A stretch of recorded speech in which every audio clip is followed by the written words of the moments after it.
Welcome to NinjaCast, a photography podcast powered by Studio Ninja, the world's highest rated business management app, built specifically for photographers. Listen and learn as the most successful photographers on the planet share their knowledge to help you transform every element of your photography business. Here's your host, Sally Shaw. Hi guys, welcome to NinjaCast. Today I'm joined by the lovely Claire Smith. Now Claire's been in business as a photographer for the last 12 months.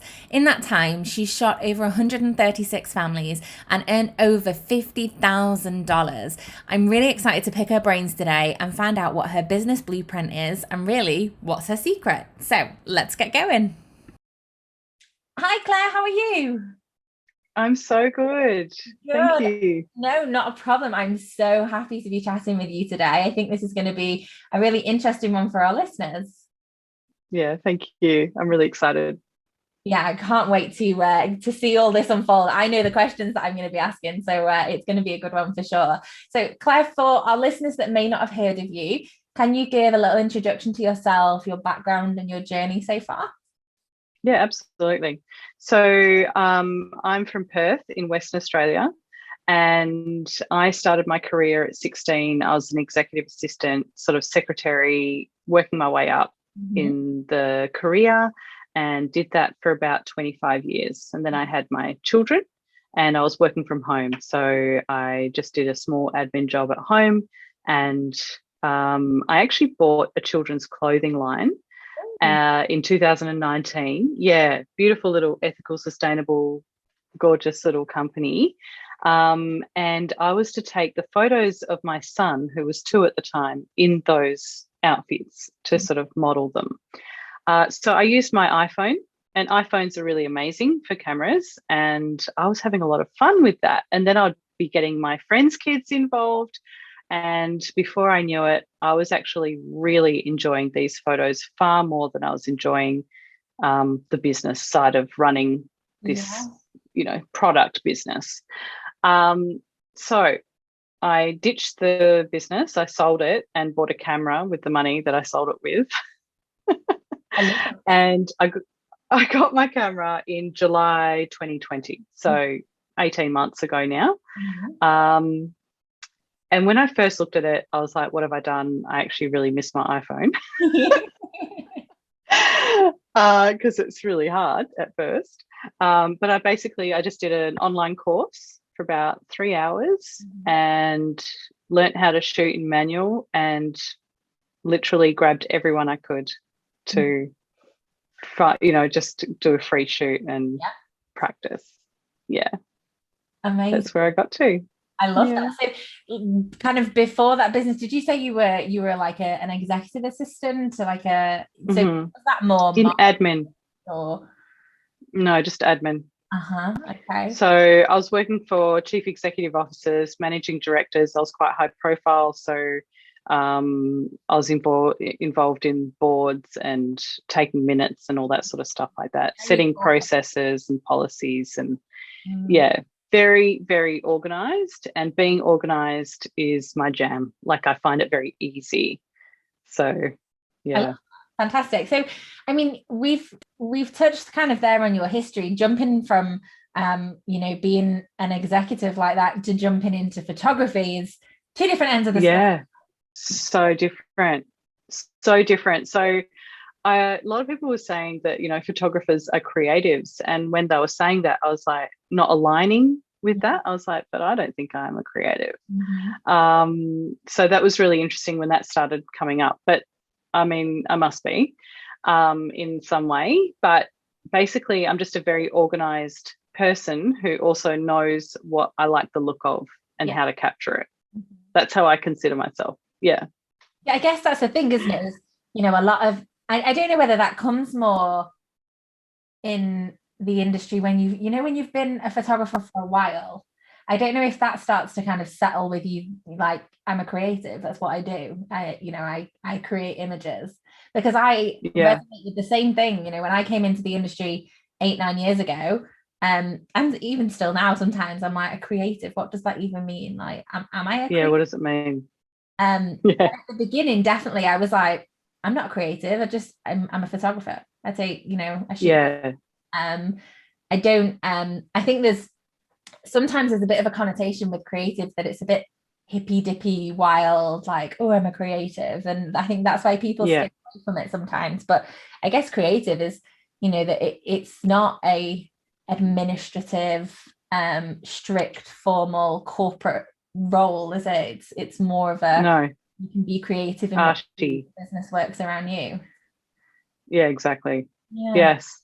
So, Yeah. So that's where I guess I was a bit different, because a lot of the other photographers I was meeting are more on the creative side, and they're very into that mode, but finding admin just so hard.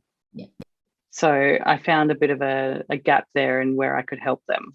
Yeah, definitely. I don't think anyone signs up to be a photographer and thinks, I'm going to do admin all the time and love it. And, Yeah, unless admin is your jam, like yours. I do love it.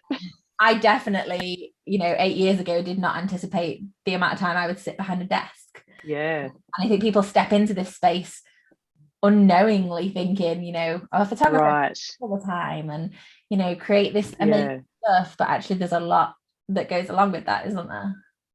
Totally. Yeah, absolutely. I agree. Yeah, there's so much admin. Yeah, absolutely. So, I mean, other than, picking up a camera, which I think is often the first thing that people think, that comes to mind when you're a photographer, I know that you've spoken about before, that photography and being a photographer, the camera is only a very small portion of that. So let's delve into that a little bit. What do you, from your point of view, being a photographer is? Yeah, so much about communication. Mm-hmm. So it's from communication from when that person, your client, messages you about wanting to do a shoot. Mm-hmm. That's where it starts. And then it's like, I love Studio Ninja, so I love it. And you get to send them your personality in an email, and then you get to send them a questionnaire, so you get to find their personality. Yeah. And that just sets you up for that photo shoot for so much success. So that is definitely part of it. Having that communication with them, putting them at ease when you're at the shoot, being able to guide them and direct them, but without seeming like you're doing anything. That's a skill. So it's really so much about people skills, so that when you've got them so relaxed and so happy and so in the mode, that you can capture that. You can capture them being authentic, and then that's where the camera comes in. Yeah. But you set up everything along the way to get that moment. It's building that relationship, isn't it? Because if you, without all that communication and rapport building, when you get in front of the camera, it's going to be a very different vibe, very different experience. Yeah. And putting like, there's not many clients that I'll meet that say, oh, I'm a bit nervous. They're not going to say, everyone says that. I'm a bit nervous. And I'm like, yep, let's just, basically you're just having a conversation with me. We're just catching up. Just pretend we're friends. We will be friends at the end of this. And I go along like that. So I love that. That just puts them at ease. Yeah. Definitely. It kind of adds to the experience, I think, doesn't it? Yeah, I think it's good to feel some nerves, because it shows that you care. You're not just rocking up going, oh, whatever. Yeah. You've actually got some skin in the game. Yeah, definitely. So, I mean, you're 18 months into your business, Claire. Yeah. Absolutely rock the hell out. Well, no, 18 months into picking up a camera. Yeah. But basically 12 months in the business. Yeah. Yeah. So obviously that time must have been, it has been a whirlwind, because I know what's happened, but the listeners don't yet. So before we step into those figures, which are just mind-blowing, what are your top tips for new photographers? Like you were starting out kind of 12 months ago, and I guess had to learn this whole new world. If there's somebody listening to this that's just starting out, what are your tips for them? Yeah. Find some people in your industry that you trust and can connect with. You really can't do this on your own. So whether that's a mentor, or whether that's another photographer that you get along with, that you've been chatting with, and go and meet them in real life, and go and take photos of each other, do a branding shoot together, swap, that's what I did. And just start chatting to other photographers. That's my biggest tip, is actually to get a community around you that you actually vibe and you like them and they're actually offering you advice. And yeah, that's probably my biggest tip. You Yeah, definitely need support. it's like that little army, isn't it? You know, quite often we'll sit in our office or we'll sit on the sofa with a laptop on our own, and that's very much what it feels like. You're on your own. But yeah, support network is a great top tip, because I think often when you go into business, it's not necessarily one of the priorities as such, isn't it? You know, you're thinking Yeah. marketing techniques and website and SEO and equipment and clients and, you know, Yeah. the There's all that too. But community yeah. and the support and having that backing doesn't necessarily come into it, but it definitely should. Yeah. So let's talk figures, let's talk numbers. So in your first year of business, you shot 136 families, you've earned 50,000 Australian dollars, and you've 50. mentored Yeah. 12 other photographers. Yeah. A lot of photographers Which haven't blows my mind. an entire career. Which blows my mind because, and I'll tell you how that happened with the mentees, because they knew my story. Like they knew I'm new on the in the business, but they wanted to know how I did it. So they may have been doing it for years, or they're just new, but they're like, how did you do that? And I'm very much, so I didn't even know if that's what I wanted to go down, like in that leadership kind of education role. But I was just getting inundated with messages. Could you mentor me? Could you do this? I really want to know this. So I thought, well, I'm just going to open up a mentoring program, and that's where I started it. So I was really blown away with the response, and the feedback that I get from my mentees is really beautiful. And I'm actually making a difference. And that feels, yeah, it's all very surreal because it is such a whirlwind, ride for me. But yeah, I'm really happy to be here and to be helping other photographers to get to the business of their dreams as well. And why reinvent the wheel? You know what I mean? Like, that's my philosophy. It's like, I've done so much research. My personality is, and that's why I've done all this, is if I love something, I go everything into it and I will research everything. Like, I haven't just fallen into this and gone, oh, that was easy. I've worked really hard and long hours, but enjoyed it. So now I'm giving back and able to actually share some of the knowledge, because every single thing that I've learned, I've just like, I've got it. Yeah. It's really, really easy in my brain. It's like, I've really understood it. So I just want to share that with other people. So I feel like, obviously, I mean, we're not going to give away the whole game on here, but I think I would be doing our listeners a disservice if I didn't ask what your secret was. Yeah. Sure. What's your business blueprint? How have you done it? I'm very friendly. I think that's part of it. Is that my personality is that I'm very approachable, down to earth. I can explain things in a way that people go, oh, I get that. And they can ask me anything, and they know that as well. So being approachable and all that sort of stuff, I think, has helped. I don't know. I don't know what the actual magic is, but I know that it's definitely communication and people skills. I know that's definitely part of it.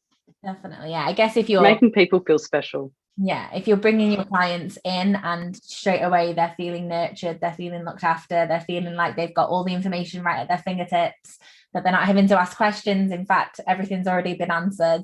All of that kind of adds to that feeling of, we're with the right person.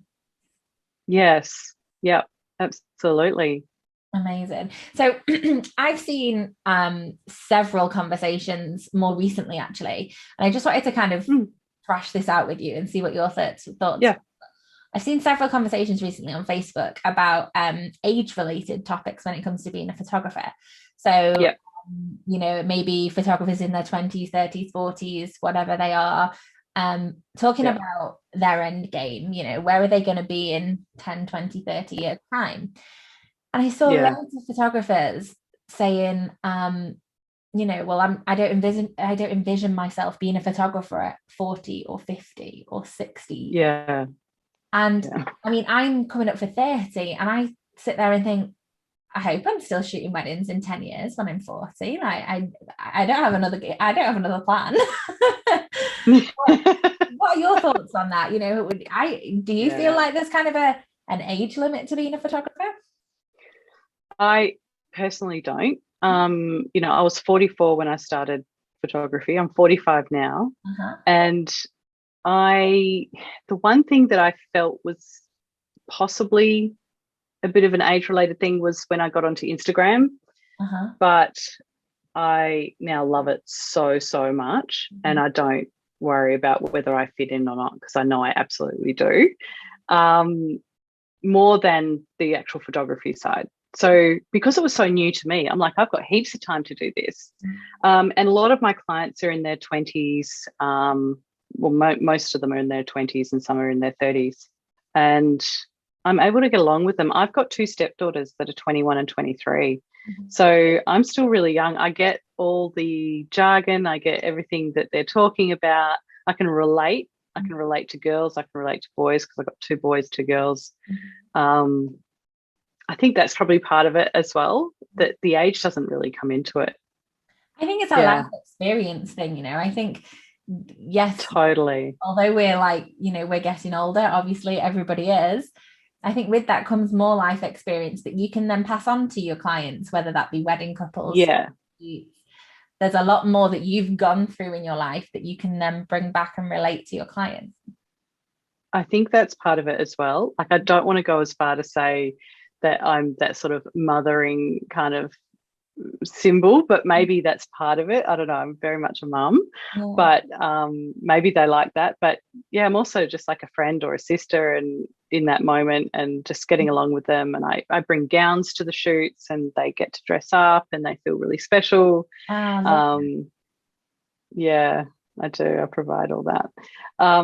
So I don't know. I've never had that problem. I mean, obviously, I've got repeat clients. I've had a few clients that have had 4 shoots with me this year.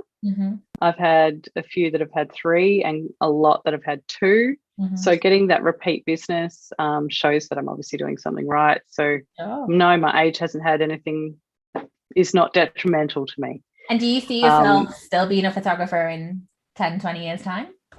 Absolutely. Yeah. Absolutely. Yeah. Well, it's so fresh for me. I've got so much energy for this. Exactly. So because I've only just started. I love that. I love it. So let's talk about kind of when you started out, obviously, I mean, you came from an administration background, so you're a very organized, very strategic person anyway. What marketing did you find just really ticked all the boxes for you? What worked? Yeah, so marketing was one of the things that I didn't really understand. So anything that I'm not understanding or is not best use of my time, I outsource or I try to find out. I get education on it, quick, smart. So I joined up. There's a girl in Perth who runs a program, and she basically sends a newsletter out every week, and she also does a video every week and gives you a task. So when I started my business, I signed up to that straight away, and I've been with her ever since, and I will be forever. She's amazing. But basically, that's how I grew my Instagram, how I engage with my audience, and how the majority of my clients are from Instagram. So I didn't know anything about it. Now I know so much about marketing just by doing this. So if you can find someone that can help you in that way, that just speaks volumes. It's just going to help you so much on your journey, because there's other people that know what they're doing. Like, I don't have a marketing degree. I don't know that. So why try to figure it all out for myself? So for a small price point, you can actually get someone else to help you with it. And I think that's really important. Definitely. Who was it that you used in Perth? I use Brooke Valinovich. She's she is the founder of the Social Club community. And just so invaluable. I just have so much respect for her. She's amazing. She's really cool. Oh, amazing. And if you've got like anything that's really stood out that you've learnt from Brooke that you can maybe kind of pass on to our listeners, any real top tip for marketing? Yeah. Well, a few things is when you're on Instagram, put your face on there. You absolutely have to, because people buy from people that they know, like, and trust. So it's like walking into a shop and the person behind the counter just ducked down.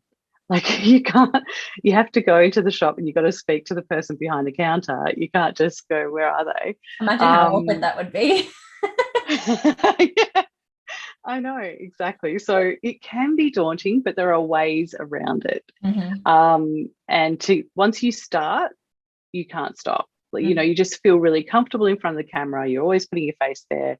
But that has helped me exponentially because people see me, then they're like, oh, I like this chick. She's my vibe, whatever. Or I don't like this chick. She's not my vibe. And they leave. And that's totally fine because who I've got there as my audience is my ideal client. Yeah. And that's what I want. So by putting myself out there more, I'm filtering through that. So that's my top tip, is to really be yourself and come online and show them who you are, show them your personality so that they can go, oh, I like her. I'm going to go and have a shoot with her. I reckon I could get along with her. So that's key. Interacting with other people in your industry is really good. On Instagram, commenting, not just being on Instagram to look, but actually like and comment on people. Actually, it's a social media platform, so being social is one of the main aspects. And to actually interact with people is where you're actually going to get that. So just be yourself and interact with people is my biggest tip. Love that. Perfect. Now, I know that you have been a Studio Ninja user since you started your business, so I thought it was really amazing to kind of pick your brains on, you know, as a brand new photographer, why Studio Ninja, how you found it, you know, absolutely, how it's helped your business. Yeah, amazing. So I just can't speak highly enough about Studio Ninja. I love it. I love how everything can be automated or manual, however you like. Whatever it works for you, you can do that. So I've gone in, I've made templates for maternity clients, templates for family clients, you know, so for all the quotes, they're all worded and you can change it as you want. In my emails that I have the templates in there, I have location guides hyperlinked in there, and I have my client gown guide hyperlinked into the in there as well, so that they can just go through and have a look at those links and then answer the questions when they get to the questionnaire. Then you've got things like the payments is really cool because I'll often tick off the payments on my phone rather than online. But I'll do everything else online, and so it's just integrated so well with my phone. And I just I could go on for days, but basically I do my own workflows, and I just love being able to see everything. The dashboard's really great. The leads is really great. Following up on people, you can see when people have opened an email or a link, or whether they've pressed on the link. So you know when you can follow up. You've got the date on there as well. So it's such a great program. And for someone who's organized and into admin, this is just my jam. It's just so good. I love that. And as a new photographer starting out, you know, 12 months ago, how did you find kind of the whole starting Studio Ninja, setting it all up? Like, was that kind of a helpful part of setting up a business? Yeah, it was, because I started on the front foot, I feel. I did ring up your like the setup people, and I think there's like a 15-minute conversation that you have, and they go through and they go, here's where you put your banner and here's where you put this. That's invaluable. It's 15 minutes of your time, but it really sets you up to setting up everything. And that's literally how long it takes to work it out. You can walk your way through really easily, but why not save time and give them that call and do that 15-minute conference call and sort it out? The free one-to-one we often find helps people kind of really get the I guess more the basic steps out of the way, so that they can dive right into doing what they need to do within the software to really set their business up and get the admin side of things rolling. So I remember becoming a Studio Ninja user myself, 5-6 years ago now, and at the time I just remember thinking, like, that was so easy. So easy. I don't know how other people do anything else. I'm like, Studio Ninja to everyone. I love that. And you'll see if you look at my membership, I think it's for free, because I've given my code to everyone, and I don't even have to pay for it anymore. I love it. The referral program you guys have, which I love. So good. Amazing. So if you could start your last 12 months all over again, Claire, is there anything you do differently? Honestly, I feel like what you need to do in your business and all the little roadblocks and anything, all the learnings that you have is really vital to where you end up as well. I think that's really true. The other thing is to invest in education and professional development. So I'm not saying that I did that differently, because I did do that, but that's one of my tips is, I guess, getting a business coach. I've just employed a business coach in the last month. Yeah, I would have done that earlier. Yeah, that's the only thing I would do differently, is I'll do that earlier. Amazing. A business coach. But I really wanted to get more money in the door in terms of what I was getting from clients, and being able to pay for it through that as well, because everything that I do with the business is all funded through the business. So yeah, getting a business coach has been really amazing, because as you know, you're in the business on your own. Sometimes you're like bouncing ideas off in your own study or whatever. Having a business coach is really cool for that, because you can actually sit down and go, I've got this idea, what do you think? And we hash it out together. Yeah, love that, definitely. Is there a kind of a one final piece of advice, a golden nugget, if you like, that's either made a big difference in your business life or your personal life that you feel would be really good for our listeners to take away? Just to be so true to yourself and really listen to your gut. I'm such an authentic person, and I really believe in that. Just really aligning with what your values are. And if you don't know what your values are, figure them out. Write them down. Sometimes we need to do that to figure out what they are. Yeah. And it might surprise you, but yeah, that's my biggest tip. Perfect. And if our listeners would like to get in touch with you, Claire, be it about your mentoring program or just to pick your brains on something they've heard in today's episode, how can they do that? Yeah, so I am in Instagram all the time. So it's Photos by Claire Perth, and my website is photosbyclaireperth.com. Amazing. Fantastic. Thank you so much for carving out. You're so welcome. It's been such a pleasure to catch up and chat and learn more about your incredible last 12 months in the industry. I have no doubt we'll be seeing a lot more of you over the coming months as well. Thank you so much, Sally. Such a pleasure. I'll catch you soon, Claire. Thanks again. Thank you. Bye. Bye. Okay, guys, that's everything from me today. Thank you so much again to Claire for coming and joining us. I feel like there was a ton of knowledge in there, especially for photographers that are looking to reignite that spark, or people that are just starting out and feel a little bit overwhelmed with all the options that are in front of them. So if you'd like to see the show notes, you can head to www.studioninja.co/episode 50. Please, as always, don't forget to rate us on the podcast platform that you're listening on. A little bit of love goes a very long way. I'll see you next time. Thanks for listening to this episode of NinjaCast, brought to you by Studio Ninja. Beautifully designed and super easy to use, Studio Ninja will help you manage your leads, clients, shoots, invoices, contracts, workflows, and so much more. To learn more or start your 30-day free trial, go to www.studioninja.co.